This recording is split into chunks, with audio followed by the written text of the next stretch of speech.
You make me so mad. Get out of there. Tidor.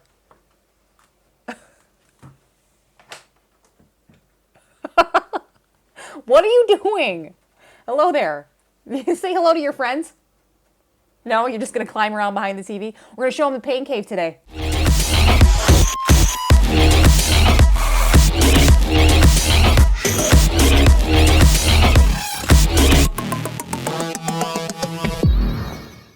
Why, hello again, endurance nerds. Today, we're going on a bit of a tour of the underworld. Do you come from a land down under?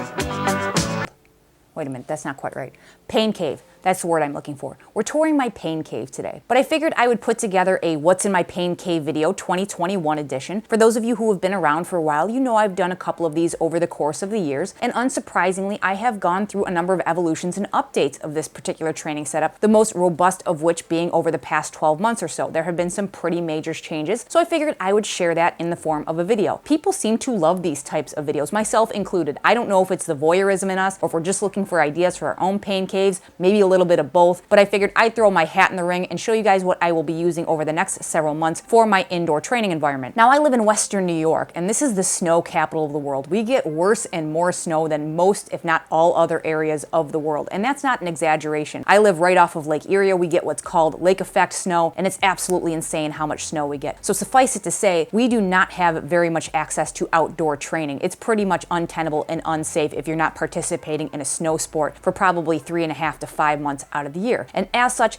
it drives us indoors very much of the year. And for those of you who are like me, that are outdoor athletes first, it can get a little bit long and arduous to get through those months of the year. Motivation starts to wane a little bit. And what's important in my training environment is to make sure I can remove as much friction as possible. Those of you who have seen my prior setup, you know that I would set up in a pretty large space in the middle of the living room. I'd bring my bike trainer out, put it right in front of my 65-inch 4K smart TV, turn on the ambient colored lighting, put on some good music, and I really enjoyed the immersive experience. But that also involved me taking 10 to 15 minutes of setup just for the bike setup, as well as getting dressed and ready to go. And when you are not feeling super highly motivated, that pretty minor friction could be enough to make you blow off your workout. All it takes is a hard day at work where you're thinking about, I gotta get on the bike for an hour. I don't feel like leveraging 20 to 30 minutes for setup and tear down, and you might just completely blow it off. I'll be honest, I know that I have done that in the past. So what I wanted to do at the beginning of this year was to create a training environment that was going to eliminate that friction by leveraging a spare room I have in the house to make it a room that I got a lot more value out of and made a training environment, something that removes that friction and allows me to pursue my workouts not only on the bike, but some strength workouts, mobility, and other elements as well. So I've done some work, and it's been a work in progress over the past 12 months. So I'll take you in there and show you what I have so far and give some kind of closing thoughts on what I would like to see in the future. For scale, this is about a 15 by 15 foot space, so pretty sizable. You will see that there are some areas of the room that are a little bit awkward in terms of vaulted ceilings and maybe detracts from the full utilization of some of the area we have in the room here, but nothing appreciable, and I just need to be a little bit more creative with those particular areas. And of course, this is a work in progress. I have a lot going on, and you'll notice here that I have a workstation. It kind of speaks to that element here. This is for my day job. Back in May of this year, I was sent to work primarily remotely, not because of the pandemic, but due to the fact that my business is growing. We're undergoing a lot of expansion, renovation, construction, all great problems to have, but the offices need to be redone in the phase 1 of construction, which meant I had to move my office home. I have boxes of stuff stored behind this door, behind the camera. I'm not going to show you that. It's not really anything interesting, but that's all kind of low frequency use items from my office. But I did have to set up a workstation that was productive for me. I was not interested in sitting hunched over my laptop at my dining room table, things strewn all over my living space. I wanted something that I could use and be productive, and I put it in here because I'd like to be able to shut the door on that, really kind of have that separation of church and state, if you will, and not have my workspace encroaching on my relaxation or living space. Now, this was supposed to be short term from May until maybe the beginning of November. I just found out in the last week that this is probably going to be semi-permanent. So even with all the construction that has been done already, there are still too many of us for the number of offices that were able to be built. Again, a great problem to have from a business perspective, but that means that I'm going to have to share an office with somebody,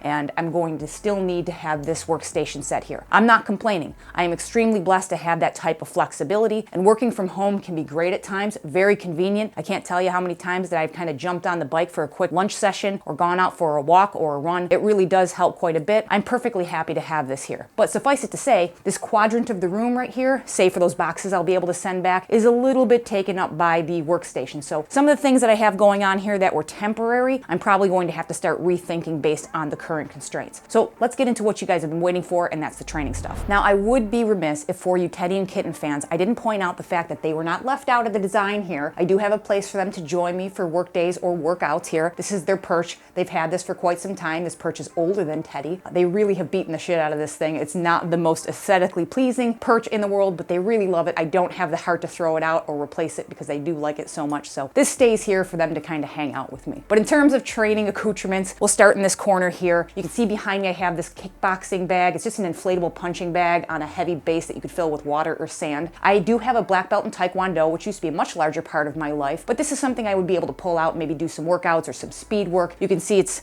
hasn't seen a lot of love in the past probably 6 to 8 months. I'm not convinced I'm going to keep it. I might just put it out to the curb with a free sign or put it on Craigslist for free. It's not really bothering me at this point. You can kind of see this is where the vaulted ceilings are anyway. Pushing it off to the side is not something that's really taking a whole lot of space, but if I do want to use it, I can pull it out into the middle of the room here. Now you can see back in this corner, this is not the most efficient space here as the corner gets really low and I have these kind of ledges here. So what I've leveraged this space to do is to accommodate my hiking and backpacking stuff. So you can see I have my framed pack there with my sleeping bag in it, my day pack, a camel bag for trail runs and short hikes. I've got some hiking gear with some rain gear over there, some pot stoves, a camp towel, knife, got a water filter over here, a first aid kit, all of these things I kind of store down here. You see back there I've got my sleeping pad and all that fun stuff. I want to do a lot more hiking and backpacking in 2022 as things continue to reopen. We have some great sites here in the Northeast, including the White Mountains, the Adirondack Mountains, and many more areas that I'd like to visit with a very short drive. I keep this stuff over here for quick use, probably some area of opportunity to improve on this, but right now I feel like this is the most efficient use of this kind of short corner here. Now I'm sure that you guys have noticed this green screen looming large behind me and wondering what the heck is going on with this. It's pretty large and obtrusive and it is blocking the window with the natural light. Well, this kind of exodus from my workplace was only supposed to be 4 to 6 weeks to begin with, and 4 to 6 weeks gave way to 6 months and counting now. I thought this was going to be a temporary situation. This is usually a little bit more collapsed and it was stored behind that door over there so I could pull it out as needed, and it really wasn't taking anything away from the space because of the way that the door is designed. I've had to kind of deal with this bit of an eyesore here for a lot longer than I expected to, but with those boxes finally going back to work in the next couple of weeks, I am going to take this and move this back out of the way, and I'll show you kind of what I have over here, but my plan is to create some nice organizational structure with some shelving. I've got some equipment down here that I'll show you that I'd like to kind of stack up a little bit more in a tidy fashion, and then I want to extend some of the foam matting that I have beneath me that helps to protect the hardwoods. Let me show you what I have down here. So you can see that I have a number of small fitness pieces here just on the floor. I try to keep them organized, but that's not an ideal solution. I have them here for now for easy access so I can get started quickly, but once this green screen is gone, what I'd like to do is move these against the wall with some shelving. I'm going to take this puzzle matting that I have on the floor and extend it all the way to the wall with some extra pieces that I have. It helps to protect the hardwood, but also to mitigate the noise when you're kind of taking some heavier items like the weights over here and putting them on the floor. It could get a bit noisy, so that's what I'd like to do in the next couple of weeks, but at the very least for this video, I wanted to kind of cover some of the pieces that I use in my training space. So to start, I have this plyo box. This is just an inexpensive wood model that I picked up on Amazon. It's something that you can flip to the different edges to get different heights, so you can kind of see 20 inches, 16 inches, and then the other edge is 14 inches. This is great for some strength works, whether you're going to do some box jumps, step ups, whatever you want to use it for. It is a very versatile piece of equipment.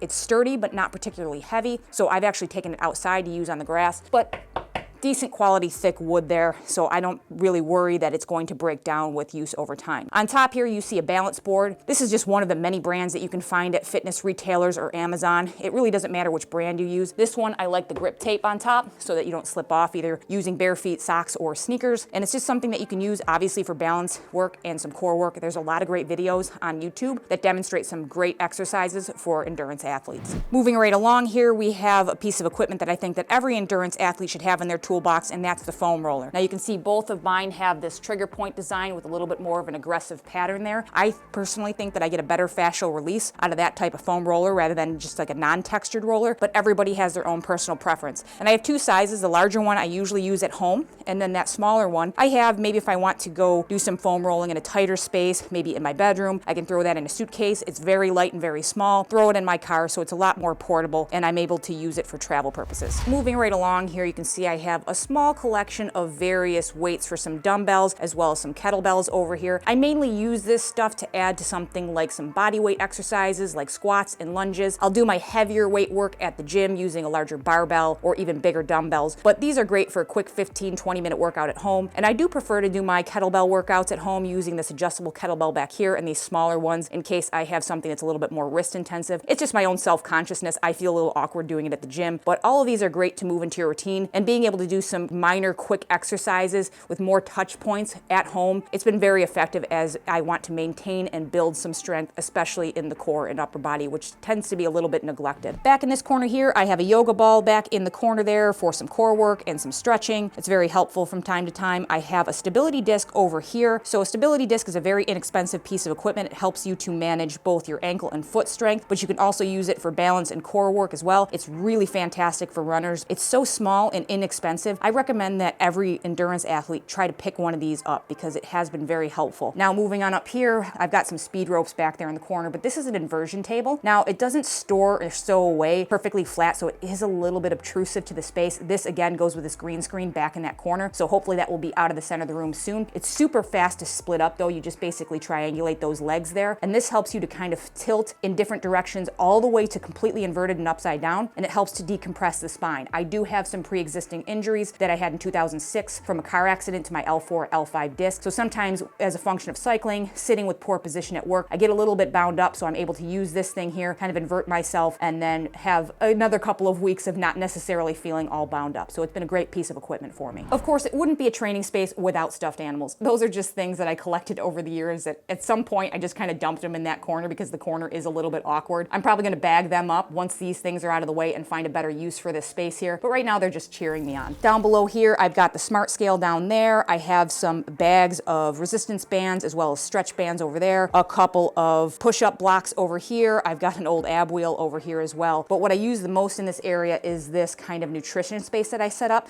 So you can see that I have the water cooler over here. This takes care of both hot and cold water. I mainly use it for cold. I can take these jugs up top. They are either 3 or 5 gallons. You can either have them delivered, or most grocery stores, Walmart's, Targets will carry these types of things. Most of you have probably seen these hanging around. Actually, I need to replace that one. I just exhausted it yesterday. But this is really great because I'm able to bring my bottles over and then marry those bottles of water with my nutrition that I have stored over here. Doing a bit of a zoom in on my nutrition area, you can see I have a number of different products. I've got some Beta Fuel, some SIS tablets here. I've got a number of gels. This top drawer is full of gels as well. I've got some individual drink mixes here, like some LMNT, some Gatorade Endurance, Scratch, a number of different things. I just store those individual packets in here.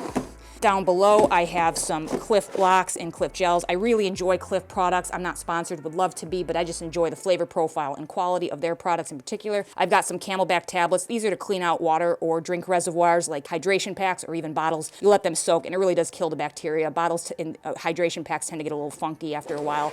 And then you can see I have a number of bulk drink mixes here. I am not beholden to a particular brand. You can see I've got some Flow formulas, some G1M, some SIS, and then I use a lot in the back this Gatorade, just standard Gatorade. It's not the best or highest quality per se, but it has a fantastic carbohydrate profile, a ton of electrolytes, and it's inexpensive so that you're not breaking the bank using your high-end hydration for even everyday workouts. If I'm not doing a key workout or an event, as long as I'm over zone 2, I'll use something a little bit cheaper like the Gatorade standard in the flavors that I enjoy. But now it's time to move into what I think most of you guys have been waiting for, the piece de resistance, if you will, and that's my indoor trainer setup. This is where I have my bike year-round so I can interface with Zwift, Trainer Road, Ruby, whatever program I would like to use. Even during good weather, I keep this set up as a permanent fixture in my home, as opposed to doing the manual setup and teardown that I used to do all the time. And this has become very effective because it's extremely convenient. Whether the bike is already on the trainer and I have a break in the weather and I can go outside, or if I'm primarily outdoors and the weather sucks so I have to come indoors, within 2 to 3 minutes I can have the bike changed from its rear wheel and put on the trainer, or vice versa. So it's extremely convenient. It's removed the friction from getting into a workout, so I like it very very much, this was the best investment in space and money that I have done so far in terms of my training. But I'm gonna start here with the trainer desk. So I did a review on this last year. I will leave a link to that review down in the show notes below if you're interested. This is the Rad trainer desk, and this is kind of the competitor to the Wahoo trainer desk. Basically the generic version, or if you want to call it a knockoff, you can do that as well. It looks very similar. It has very good build quality. It's about a third of the price and not a third of the quality or value. Yes, there are probably some fit and finish elements that the Wahoo does a little bit better, maybe some higher end build materials, but not 3 times better. In fact, there are some advantages to this particular unit over the Wahoo in terms of flexibility in the front wheel. I kind of talked about that in the review, but over the course of the past year that I've owned this, it has held up remarkably well, more than I would have expected for something that is this inexpensive, and I'm very pleased with it. I'm glad that I invested in it. It's durable, it's flexible, I can make the adjustments to height if I need to. It lives next to my trainer all the time. Now, to be fair, I do not use this with the tablet slots for a tablet or with a laptop on the top of this thing so I can run Zwift. I do that on the TV over here, but I do use this to store a lot of stuff. So I have it oriented to the side so that, you know, a 45-degree rotation of my arm, I can access anything on this table here. I didn't like it in front of me. I tried it. I tried setting the bike further back and putting the table in front of me, but I found as high as I needed to place the table to put over the top of the bars and be accessible, it just kind of interfered with the view of the TV. I had to go pretty far back across the room to get it to not particularly interfere with the larger TV. I think if you had a smaller monitor set higher, it wouldn't be as drastic. I put it off to the side, and I think it works great in that regard. I can store some extra drinks on here. I'd prefer that maybe these be a little bit deeper for the cup holders if you have a taller bottle. If you shake the table, it doesn't fall out, but if you hit the bottle, there's not a lot holding it in. So in a future design, it would be nice to make these just a touch deeper. Sometimes I put some cans of something carbonated in here, something refreshing, so I enjoy being able to access those quickly.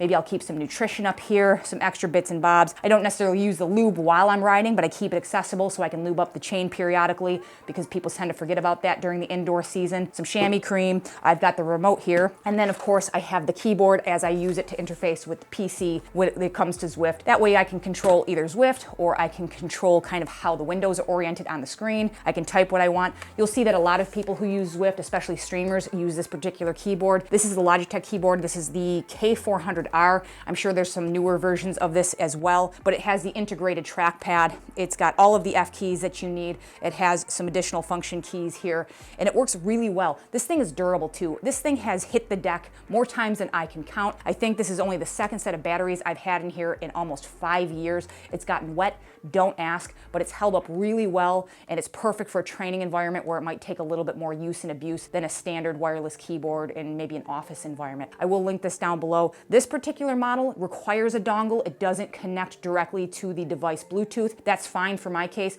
but just be sure if you need something like this. Most of them require an individual dongle, so make sure you have a spare USB 2 or 3.0 port. If you don't, you might just need an additional hub. Another thing I wanted to point out was a modification I made to this table. So you can kind of see down here, I took an extension cable and put a 3-port outlet here, and I typically keep this one fast charger in here, and I can also plug in my Di2 charger, and then I can take the cables. You can kind of see I have some excess just kind of hung on a hook down here, but then this USB-C cable that I use to charge my phone and my tablet will reach all the way over there to my handlebars as well as a Di2 charger. That way I don't have to fight with plugging things in behind all of this. I have quick access to any type of charging that I will need. 3 ports is enough. You could certainly go longer with a full surge protector down here, but it's pretty clean. It's out of the way. I don't have cords hanging everywhere. I just kind of ran the extension cable down the leg of the table and then out behind here to the TV where everything else is plugged in. So let's start here with a view from the cockpit. You can kind of see that I have a bunch of things around at hand within pretty much arm's reach, right? I can just kind of reach over here and do whatever I need to do. I can kind of reach down to my fans. I have control over Zwift, but I'll go through and show you everything that I have here. So let's start down below. Right here, down here, I have the Elite Sturzo Smart. That is the steering block. I did a review on that steering block around this time last year as well, and I was kind of excited about it being able to interface with Zwift for things like group rides and races. Every once in a while, although it's not a big part of my experience, it does help to enhance the experience, especially during those long off-season months. And unfortunately, they haven't made much progress since I made that video. The integration of Ant Plus has been forthcoming for a year now. They were supposed to be integrating it out of FutureWorks and into the primary part of the game. And right now it's only available in FreeRide and on Bluetooth. And quite frankly, I'm not getting a whole lot of use out of it. I have $125 paperweight, or maybe you want to call it a $125 wheel block, just to keep the front end from wiggling too much if I'm torquing on the handlebars too much. I am hoping that they will bring this over the finish line over the course of the next couple of months so that can use it in the off season. I'm not trying to bash Zwift. That's not what this video is about. But if you are looking into buying the steering block, maybe you save your pennies until there is full integration, because it has been quite some time and it is expensive if you're not going to get the full utilization out of it. For me personally, if I'm doing a free ride on Zwift, I'm usually doing some kind of workout on Trainer Road, so steering is really not something of interest to me.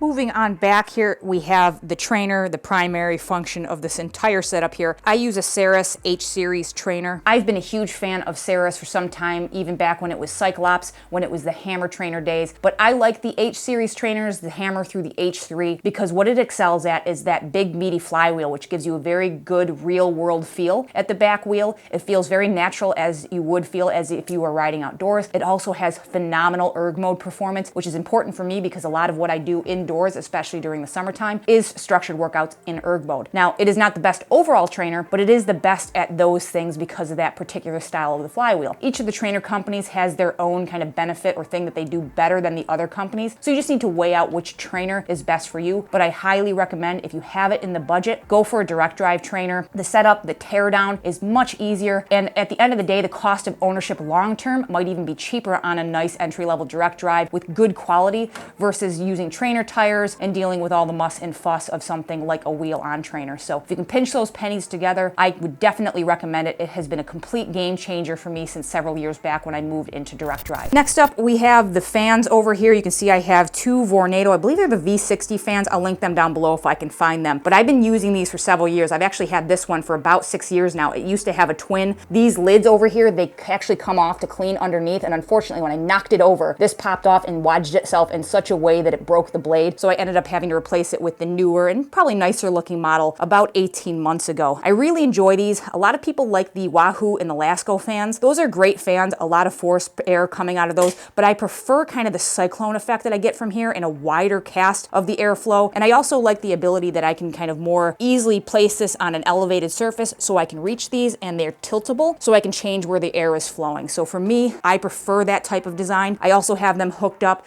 both of them, to a smart plug, and I have an Amazon Echo tucked down there where I'm able to basically use everybody's favorite voice assistant to turn both of them on in case I'm a little bit colder at the beginning of a workout. That way I don't have to freeze my butt off or kind of lean forward and mess with the switches to turn them on. So I usually store my towel in use over here on the front wheel so it can be accessed easily, or maybe I'll pop it up here on top of the aero bars. I keep a couple of spares handy at all time, usually rotate them through every couple of days at the most. Then I have a speaker here. This is a Bluetooth speaker I keep as a backup. I use headphones probably 95 to 99% of the time, but sometimes I want to keep my ears open. Maybe I'm expecting a delivery or I want to hear what's going on around me. Then I'll have this available to me. I kind of like the lights. It kind of flickers with the music, but it's there in case I need music through a speaker rather than my headphones. Then for the TV, we have a 55-inch 4K smart TV. I wouldn't say it's the top of the line, but it's not the entry level either. This is a pretty middle of the road TV. It's got good enough quality, of course, for Zwift, which doesn't need a whole lot of quality involved there. I wanted something enjoyable to watch something like YouTube videos or Netflix videos. That way I didn't have complete shit quality just to optimize for Zwift. So maybe I'll run an overlay or split the screen here, but I get pretty decent video quality. Not quite as good as the living room, but it's good enough. Up here we have the Logitech Brio. This is just a webcam, but it's a pretty high quality webcam. I use this actually to film the overlays for my Zwift Academy Road videos, and I'm able to film myself on the bike. And then back here,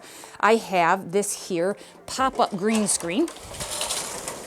Then I'm able to pop up behind me, and that way it's going to block out the background, and I can overlay that with something like OBS right on the screen. In addition to the webcam, I do have set up a boom mic with the USB microphone to work in conjunction with this Logitech Brio if needed. The microphone on here is okay, but competing with the fans make it a little bit difficult. So having this as a backup so I can put it very close to my mouth and get good audio recording is going to be helpful if I need to do that in the future. Maybe one day when Zwift finally gets club functionality out, I can set up a group for us. We can maybe do a group ride together, and I can live stream it if I have the guts, and that way I can talk to you guys. Getting into the home stretch here, this here you can kind of see with the light shining on it. This is the backside of a gas fireplace that I have in the living room. So this is where the guts live. It is not the most aesthetically pleasing, but the back end of the fireplace and the ventilation that goes up to the roof, it needs to go somewhere. So they've chosen this. Maybe I'll paint this a different color or something. It's not the most aesthetically pleasing, but it is what it is. But I have used this kind of ledge or shelf that's installed on it. want to store some training stuff, right? Some training books. I've got my hats up there. I've got some Lactigo, some Amp Human lotion back there, some toys just to make me laugh sometimes. Chamois cream back there. I have some bottles stored. And then down there, you can see that I have my USB 3.0 hub. This houses my 2 Amp Plus dongles that I use for Trainer Road and Zwift in conjunction with one another. You can also see up here, this one sticking out. That is a Bluetooth Smart dongle. So most PCs and Macs can't do Bluetooth Smart natively, so you need an extra dongle in there. So that I run as a backup, just in case for some reason I'm having some Amp Plus connectivity issues. I can use the controllable trainer with the Bluetooth Smart. It's also putting a dongle a little bit closer to the Sturzo Smart steering block because that's only on Bluetooth at the moment. So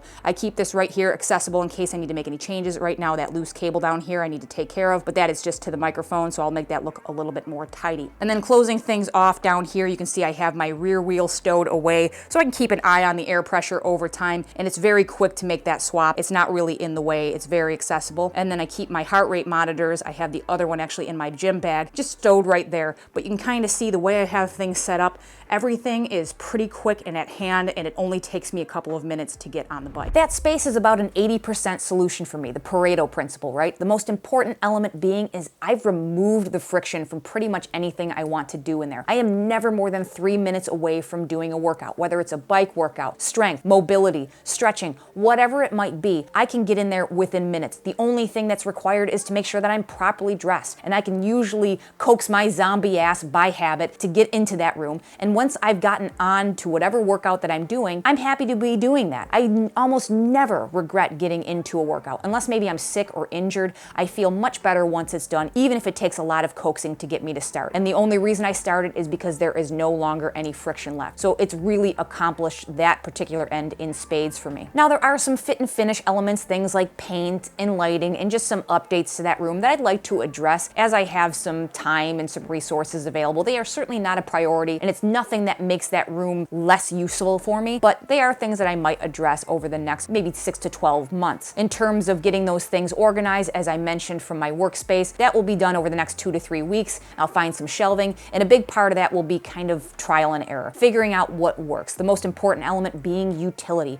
Aesthetics are great, it makes it inviting and appealing, but it needs to be useful. That is the most important thing. So I want to kind of work on how I would like those things arranged over the next maybe 2 to 4 weeks to have something that I will really enjoy using. Bigger picture items, I would love to have a treadmill in there. Unfortunately, being upstairs on hardwood floors in an older building, it's really not a tenable solution for me. The noise will just carry too substantially downstairs. I think I could put foam matting or horse stall matting in there to absorb the resonance and the vibration of the treadmill unit itself, but the pounding that comes from running, it's just going to be way too disruptive, so it's really not in the cards, and it's not something that I want to work around other people being home or certain times of the day. If I want to get on the treadmill for a workout, it needs to be available, so I'm perfectly content to go to the gym, and considering I do all my heavy weight work at the gym, going there for a run anyway is just extra motivation that, hey, while I'm there, I should probably work on this strength work, right? It's something that I'm able to work with, but maybe sometime down the line when I'm in a different space, I will certainly have a treadmill, and then obviously in the nicer weather, I much prefer to go outside. I've thought about putting a Concept 2 rower in that room. I know several of you have commented that you have one of those, and if you have the one with the PM5 monitor attached to it, you can actually pair that up with Zwift. You can use the power generated by the rower itself and move your avatar through Zwift. Actually, Zwift was working on at one point a discipline-specific 2 rowing in the game. Eric Min actually made an announcement back in 2020 that it was pretty imminent, and then, well, I mean, 2020 was just a shithole anyway. There's probably a 90 to 95% solution sitting somewhere in the back end of Zwift. Hopefully in the next several months or this winter season, they'll take it over the finish line, but no promises there. In any event, you can still use it with Zwift, and I thought that that might be compelling to use it in my space that I have some space available to set up something like a rower. It's a great endurance sport exercise. It's great to support back and shoulder muscles, of which for me are particularly weak. I don't carry a lot of muscle back there genetically, and I have some shoulder injuries that exacerbate that condition, so I have been pretty bicep dominant for a number of years,